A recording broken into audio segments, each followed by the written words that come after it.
বিপ্লবে যে শেখ হাসিনা গণহত্যা এবং শিশু হত্যা করেছে, আওয়ামী লীগ, নিষিদ্ধ হিসেবে ছাত্রলীগ এবং এই গণহত্যাকারী এবং শিশু হত্যাকারীদের বিচারের প্রশ্নে আমাদের কাছে মনে হচ্ছে বর্তমান সরকার তা আপোষ করছে। বাংলাদেশ বিনির্মাণ করার জন্য গত 2 বছর ধরে আমরা কথা বলে যাচ্ছি।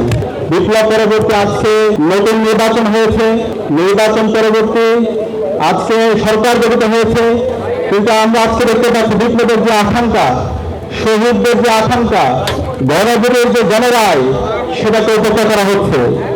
এবং এই বিপ্লবে যে শেখ হাসিনা গণহত্যা এবং শিশু হত্যা করেছে, আওয়ামী লীগ, নিষিদ্ধ হিসেবে ছাত্রলীগ এবং এই গণহত্যাকারী এবং শিশু হত্যাকারীদের বিচারের প্রশ্নে আমাদের কাছে মনে হচ্ছে বর্তমান সরকার তা আপোষ করছে। আমরা ছাত্র জনতার পক্ষ থেকে আহ্বান করব, এই জুলাই গণহত্যাকারী শিশু হত্যাকারীদের বিচারের স্বাধীন বাংলাদেশে করতে হবে। হাসিনাকে দ্রুত সময়ের মধ্যে দেশে নিয়ে এসে তার রায় কার্যকর করতে হবে। গণভোটের যে জনরায় এসেছে, এই রাষ্ট্র সংস্কারের যে রায় এসেছে, সেই জুলাই সনদ দ্রুত সময়ের মধ্যে বাস্তবায়ন করতে হবে এবং দ্রুত সময়ের মধ্যে জুলাই যে মিউজিয়াম আছে, জুলাই স্মৃতি জাদুঘর, সেটা উন্মুক্ত করতে হবে। এবং আজকে ইসলামী ছাত্র শিবির ঢাকা বিশ্ববিদ্যালয় শাখা জুলাইয়ের স্মৃতিগুলো এবং গত 16 বছরের ফেসিবাদ চিত্র প্রদর্শনের মাধ্যমে তুলে ধরেছে।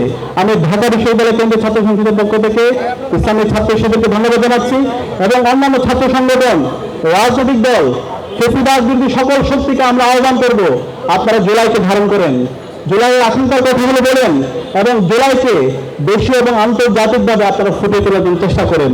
আমরা আশা রাখছি আগামী যে বাংলাদেশ হবে, সে বাংলাদেশ হবে ইনসাফের বাংলাদেশ এবং আগামীর বাংলাদেশে জুলাইয়ের শহীদদের আকাঙ্ক্ষা বাস্তবায়ন হবে ইনশাআল্লাহ।